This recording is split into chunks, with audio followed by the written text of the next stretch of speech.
नमस्कार, मैं हूं नरेश कुमार। हम बात कर रहे हैं शनिदेव के गोचर की।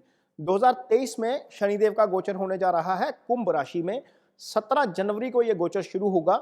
हालांकि ये गोचर जो है वो कुंभ राशि में पिछले साल ही शुरू हो गया था अप्रैल महीने में, लेकिन शनिदेव बीच में वक्री हो गए और वक्री होकर मकर राशि में गोचर कर रहे हैं और अब दोबारा यहाँ पर कुंभ राशि में गोचर करना शुरू करेंगे 17 जनवरी से।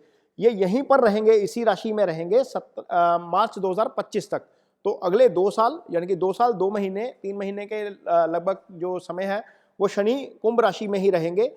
30 साल बाद शनि का जो गोचर है वो कुंभ राशि में होता है। लेकिन ये समझने की जरूरत है कि यहाँ पर शनिदेव का प्रभाव क्या रहेगा। ये स्थिति शनिदेव की मूवमेंट से तय होती है कि कितना प्रभाव आएगा, किसके ऊपर प्रभाव आएगा। अब शनिदेव 17 जनवरी को गोचर करने के साथ ही अगले महीने यानी कि फरवरी की 14 तारीख को अस्त हो जाएंगे, क्योंकि सूर्य उसी राशि में आ जाएंगे जहां पर शनिदेव गोचर कर रहे हैं कुंभ राशि में। 17 मार्च तक यह स्थिति रहेगी और 17 मार्च को शनिदेव फिर जो है वो उदय हो जाएंगे, पूरे प्रभाव में हो जाएंगे। पूरे प्रभाव में मैं इसीलिए बोल रहा हूं क्योंकि कुंभ राशि जो है वो शनि की मूल त्रिकोण राशि है। जैसे आपका अपना घर होता है एक जहां पर आप अच्छे महसूस करते हैं, जहां पर आप परफॉर्म अच्छा करते हैं। आपके पास यदि 2 प्रॉपर्टीज हैं, एक चंडीगढ़ में है, एक जलंधर में है, लेकिन आपका नेटिव हाउस जलंधर है, तो आप जलंधर में रहना ज़्यादा पसंद करेंगे। तो ये जलंधर वाला घर है शनिदेव का। कुंभ राशि उनकी मूल त्रिकोण राशि है जहाँ पर उनका परफॉर्मेंस बहुत अच्छा रहता है, चाहे वो नेगेटिव साइड की बात करें, चाहे वो पॉजिटिव साइड की बात करें। तो यहाँ पर अस्त हो जाएंगे और उदय होंगे। 17 जून को शनि वक्री हो जाएंगे। 4 नवंबर को शनि दोबारा से उदय होंगे। तो 17 जनवरी को राशि परिवर्तन करने के बाद करीब 1 महीना जो है वो अस्त रहेंगे। 4 महीने के आसपास वक्री रहेंगे। 6 महीने का समय इस साल में ऐसा रहेगा जब शनि फुल प्रभाव में रहेंगे। तो एक जो होता है कि शनिदेव का गोचर नक्षत्र में से बड़ा मायने रखता है।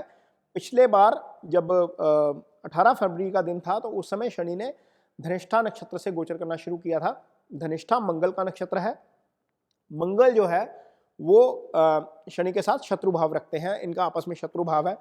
18 फरवरी को धनिष्ठा में गोचर होता है शुरू और 24 फरवरी को रूस रशिया का कन्फ्लिक्ट शुरू हो जाता है। ये कन्फ्लिक्ट अब तक चल रहा है। तो अप्रैल में, मिड अप्रैल में जो है वो शनिदेव धनिष्ठा नक्षत्र छोड़कर शतभिषा नक्षत्र में गोचर करना शुरू करेंगे। जैसे ही शतभिषा गोचर में आएंगे, नक्षत्र में आएंगे, उसके बाद हो सकता है कि ये कन्फ्लिक्ट थम जाए, जिससे दुनिया को बड़ी राहत मिल सकती है। तो ये मोटे तौर पर शनिदेव का प्रभाव रहेगा 2023 में। अब हम बात कर रहे हैं वृष राशि की। वृष राशि के जातकों को थोड़ा सा अलर्ट रहने की जरूरत है। इन चीजों के लिए अलर्ट रहने की जरूरत है ये भी हम बताएंगे, लेकिन ये बात पहले समझ लीजिए वृष राशि के जातक कि आपके ऊपर शनि देव का नेगेटिव इम्पैक्ट नहीं आता। मैं नहीं आता इसलिए कह रहा हूं क्योंकि शनि आपकी कुंडली में योगा कारक ग्रह हो जाते हैं। 2 लगन की कुंडली में, वृष राशि की कुंडली में शनिदेव भाग्य स्थान के भी मालिक हैं, कर्म स्थान के भी मालिक हैं। जब एक प्लेनेट, एक ग्रह एक त्रिकोण का और एक केंद्र का मालिक हो जाता है तो वो केंद्र त्रिकोण राजयोग होता है। इसको हम योगा कारक ग्रह बोलते हैं ज्योतिष की भाषा में। तो योगा कारक ग्रह नुकसान नहीं करते, तो शनिदेव आपका नुकसान नहीं करेंगे। ये आपके लिए थोड़ी सी राहत की बात है, क्योंकि शनिदेव के नाम पर डराया बहुत जाता है। आपकी कुंडली में दशा चल रही है शनिदेव की, आपकी कुंडली में अंतरदशा चल रही है शनिदेव की, आपकी कुंडली में 7.5 चल रही है, ढैया चल रहा है, आप ये उपाय कर लीजिए, आप फलां उपाय कर लीजिए, बहुत सारी चीज़ें जो है वो बताकर डराया जाता है। तो वृष राशि के जातक डरे मत, लेकिन इसके बावजूद आपको ये जानना चाहिए कि शनिदेव का प्रभाव क्या रहेगा। यदि आपकी कुंडली में आप, क्योंकि 2 लगन की आपकी कुंडली है, तो 2 लगन या 2 राशि की कुंडली में 6ठे भाव के स्वामी शुक्र बनेंगे, तो वहां पर आपको यदि शुक्र की महादशा चल रही है, एक यदि आपकी कुंडली में गुरु की महादशा चल रही है, क्योंकि अष्टम के स्वामी आपकी कुंडली में गुरु बन जाएंगे, वो भी मूल त्रिकोण राशि गुरु की यहाँ पर अष्टम में आएगी। और यदि आपकी कुंडली में मंगल की महादशा चल रही है, यानी कि शुक्र मंगल और गुरु की महादशा या अंतरदशा कोई भी चल रही है, तो हो सकता है कि आपको थोड़ी सी दिक्कत हो जाए, लेकिन ये दिक्कत शनि के कारण नहीं है, ये समझने की जरूरत होगी आपको। इसके बावजूद शनि का आपकी कुंडली में क्या असर आएगा, अब देखिए कि कैसे शनि जो है वो आपको प्रभावित करेंगे इस 2023 के साल में। अब 2 लगन की कुंडली या 2 राशि की कुंडली में शनिदेव दशम भाव से गोचर करेंगे। दशम भाव के कारक ग्रह शनि होते हैं, कर्म के कारक ही शनि हैं। तो शनि देव अपनी मूल त्रिकोण राशि में दशम भाव में जब गोचर करेंगे तो सबसे पहला काम वो आपको करेंगे, प्रोफेशनली आपको लिफ्ट कर देंगे, यानी कि आपका कर्म स्थान के ऊपर डोमिनेंस बढ़ जाएगा। शनि उस भाव में मजबूत है, केंद्र में मजबूत है, योगा कारक ग्रह है। तो आपकी कुंडली में शनि जब दशम में होते हैं तो आपका डोमिनेंस वर्क प्लेस के ऊपर बढ़ जाता है। आप कन्विक्शन के साथ फैसले कर पाओगे, आपको वहां पर आपका रिस्पेक्ट बढ़ेगा, आपका मान सम्मान बढ़ेगा, आपकी अर्निंग्स भी बढ़ेंगी। लेकिन क्या इसका कोई नुकसान भी है इस गोचर का? ये तो पॉजिटिव चीज मैंने बता दी।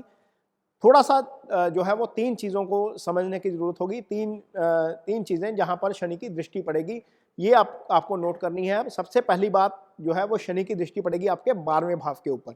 12वां भाव क्या भाव होता है? 12वां भाव मोक्ष का भाव है, कुंडली का आखिरी भाव होता है। पहले से जन्म आता है, 12वें से मोक्ष आता है। तो 12वां भाव आपका खर्च है, यानी कि तन का भी खर्च है। पहला तन है तो दूसरा वो खर्च है। तो एक्सपेंसेस सारे 12वें भाव से देखे जाते हैं, स्पेकुलेशन सारी 12वें भाव से देखी जाती है। आपका स्लीपिंग डिसऑर्डर जो है वो सारा 12वें भाव से आता है, स्लीपिंग सारी जो है वो 12वें भाव से आती है। बेड कंफर्ट सारे 12वें भाव से आते हैं। आपकी फॉरेन यात्रा 12वें भाव से आती है। तो इन 5 चीजों को लेकर कहीं ना कहीं शनि डिले करवा सकते हैं। ये 5 चीजें आपको ध्यान में रखनी है कि आपके एक्सपेंसेस अवर हो सकते हैं। एक्सपेंसेस ऑब्वियसली अवर होंगे क्योंकि शनि कर्म स्थान में है, तो आपकी आय बढ़ जाएगी। जब आय बढ़ेगी तो एक्सपेंसेस बढ़ेंगे। तो ये पॉजिटिव साइड के ऊपर इसको सोच के चला जाए, पैसा आ रहा है तो पैसा जाएगा। दूसरी बात, यदि आप कहीं अब्रोड जाने का मन बना रहे हैं, कहीं आपको लगता है कि बाहर जाना है, वीजा अप्लाई करना है, तो तब तक मत करिएगा जब तक आपकी कुंडली में 12वें भाव का अंतर नहीं आ जाता है, 12वें भाव का प्रत्यंतर नहीं आ जाता। 12वें भाव का एक नुकसान होता है, एक फायदा होता है। यदि 12वें भाव की दशा चल रही है, यानी कि मंगल की दशा चल रही है या अंतर दशा चल रही है, प्रत्यंतर चल रही है, तो उस समय आप फाइल लगा सकते हैं, वहां पर आपको वहां पर जो है वो उसका फल मिल सकता है। लेकिन यदि नहीं चल रहा है तो हो सकता है कि आपको इस दिशा में थोड़ी सी निराशा का सामना करना पड़े। तीसरी चीज, यदि आपको कोई सोने से संबंधित या आपको निद्रा से संबंधित कोई इशू है तो ये इसमें इंक्रीज हो सकता है। ये मेंटल टेंशन जो है वो शनि कई बार दे जाते हैं। तो ये चीज़ें जो है वो आपको थोड़ी सी डिस्टर्ब कर सकती हैं। सबसे पहली दृष्टि तीसरी जो है वो 12वें भाव के ऊपर ही पड़ेगी। 12वें भाव के ये सिग्निफिकेंस है, इसका आपको ध्यान में रखना पड़ेगा। यदि आपको थोड़ी बहुत फिजिकल प्रॉब्लम है, आपको लगता है कि कहीं ना कहीं दिक्कत आ रही है, तो उसको सीरियसली लिया जाए, क्योंकि 12वां भाव हॉस्पिटलाइजेशन भी होता है। हो सकता है कि आपको कहीं ना कहीं हॉस्पिटल का विजिट करना पड़ जाए। अब आपके जो 7वीं दृष्टि पड़ेगी सीधी, वो चौथे भाव के ऊपर पड़ेगी। चौथा भाव क्या है आपकी कुंडली में? चौथा भाव सुख स्थान होता है कुंडली में। चौथे भाव से पीस ऑफ माइंड देखा जाता है। चौथे भाव से आपकी सारी एसेट्स देखी जाती हैं। चौथा भाव आपकी मन का भाव होता है। चौथा भाव बॉडी में चेस्ट और हार्ट को रिप्रेजेंट करता है। चौथे भाव से हम आपकी मनोस्थिति को समझते हैं, क्योंकि ये चंद्रमा का भाव है। जहां पर शनि की दृष्टि पड़ती है, काल पुरुष की कुंडली में भी चंद्रमा की राशि यहीं पर होती है, तो जहां पर जब शनि की दृष्टि पड़ती है तो ये सारे सिग्निफिकेंस आपके डिस्टर्ब हो जाते हैं। तो ये चीज़ें आपको लाइफ में हो सकता है, आपके मदर की यदि तबीयत ठीक नहीं है तो उसमें हो सकता है कि थोड़ी सी दिक्कत ज़्यादा बढ़ जाए। तो आपके मदर की हेल्थ को लेकर कंसर्न बना रह सकता है। ये चीज़ आपको समझने की ज़रूरत पड़ेगी और इसको लाइटली मत लीजिएगा। यदि आप कोई प्रॉपर्टी खरीदने की योजना बना रहे हैं तो कोशिश करिए कि आप अपने नाम पर ना खरीदकर अपने किसी दूसरे फैमिली मेंबर के नाम पर खरीदें, या ऐसी दिशा में खरीदें जब यदि आपकी कुंडली में D4 में कहीं ना कहीं जुपिटर का इन्फ्लुएंस बढ़ रहा हो, क्योंकि शनि का जो पीरियड है उसमें आपको थोड़ी सी दिक्कत आ सकती है। यदि आपको लगता है कि आपको अपने नाम पर ही खरीदनी है, कोई डॉक्यूमेंटेशन में कोई दिक्कत है, कहीं लोन नहीं हो रहा, तो आपको थोड़ा सा टाइम किसी से निकलवा लेना चाहिए कि कब खरीदनी चाहिए। क्योंकि शनि अब यहाँ पर 2 साल रहेंगे तो ऐसा भी तो नहीं है कि प्रॉपर्टी खरीदनी ही नहीं है।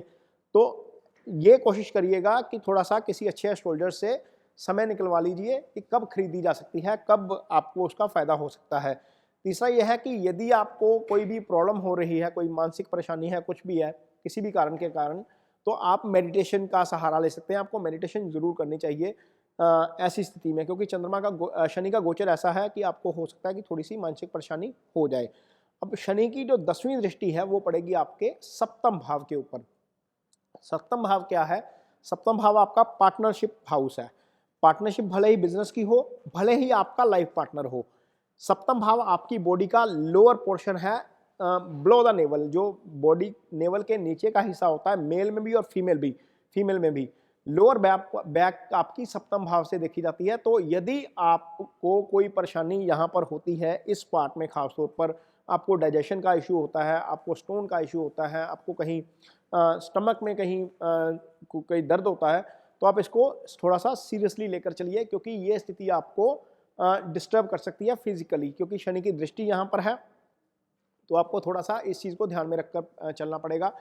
पार्टनर के साथ, क्योंकि अब पता है कि शनि की दृष्टि सप्तम भाव में है, तो आपको थोड़ा सा पार्टनर के साथ कोर्डियल रिलेशन बनाकर चलना पड़ेगा। यदि कोई ऐसी स्थिति आती है आपकी वाइफ के साथ या आपके हस्बैंड के साथ थोड़ा सा कन्फ्लिक्ट होता है, तो ये समझिए कि ये ग्रहों का प्रभाव है। आपको इस सिचुएशन को अवॉइड करना है। इसके अलावा कोई तरीका नहीं है, कोई उपाय नहीं है कि हम इसको जो है कम्प्लीटली नज़रअंदाज कर दें या कम्प्लीटली इसको हटाया नहीं जा सकता, क्योंकि दृष्टि का प्रभाव जो है वो आएगा ही आएगा।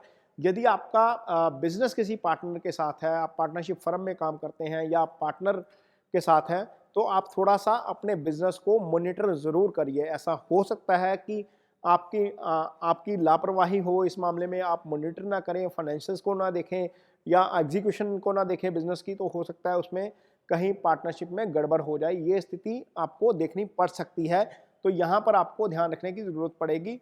ये चीज़ थोड़ा सा ध्यान रखने वाली है। यदि आपकी कुंडली में, मैंने पहले बताया था कि यदि शुक्र की दशा नहीं है या गुरु की महादशा या मंगल की अंतर्दशा नहीं है, तो आपको कुछ करने की ज़रूरत नहीं है। यदि आप करेंगे तो इन ग्रहों से संबंधित कोई उपाय करेंगे। अदरवाइज यदि आपकी कुंडली में शनि की महादशा है या शनि का अंतर है, तो कोई दिक्कत वाली बात नहीं है। शनि की महादशा में वैसे आपको शनि से संबंधित दान करने चाहिए, शनि से संबंधित प्रे करनी चाहिए। यदि अंतर है, शनि का महादशा में है, तो भी आपको कहीं ना कहीं शनिदेव के मंदिर जाकर, या शनि अमावस आ रही है उस दिन पूजन कर लीजिए, शनिदेव के मंदिर में वैसे माथा टेक लीजिए, या उड़द की दाल या काले तिल शाम के समय डोनेट कर लीजिए। ये एक दो हल्के उपाय हैं शनिदेव के, यदि आपकी कुंडली में शनि एडवर्स इम्पैक्ट डाल रहे हैं। अदरवाइज कोई बहुत ज़्यादा लंबा चौड़ा उपाय करने की ज़रूरत नहीं पड़ेगी, मुझे लगता है। और ये जो साल है वृष राशि वालों के लिए शनिदेव के लिहाज से काफ़ी अच्छा रहेगा। शनिदेव का गोचर आपके लिए शुभ है, क्योंकि शनि आपकी कुंडली में योगा कारक ग्रह है। ये एपिसोड आपको कैसा लगा? अपनी राय मुझे कमेंट बॉक्स में ज़रूर दीजिए। यदि आपको लगता है कि यहाँ पर कुछ कंटेंट में इम्प्रूवमेंट की ज़रूरत है, वो भी हमें सुझाव जरूर दीजिए। हम कोशिश करेंगे कि आपके सुझावों को वैल्यू देकर उस तरीके से अपना कंटेंट जो है वो तैयार किया जाए। इसके साथ ही मुझे दीजिए इजाज़त। नमस्कार।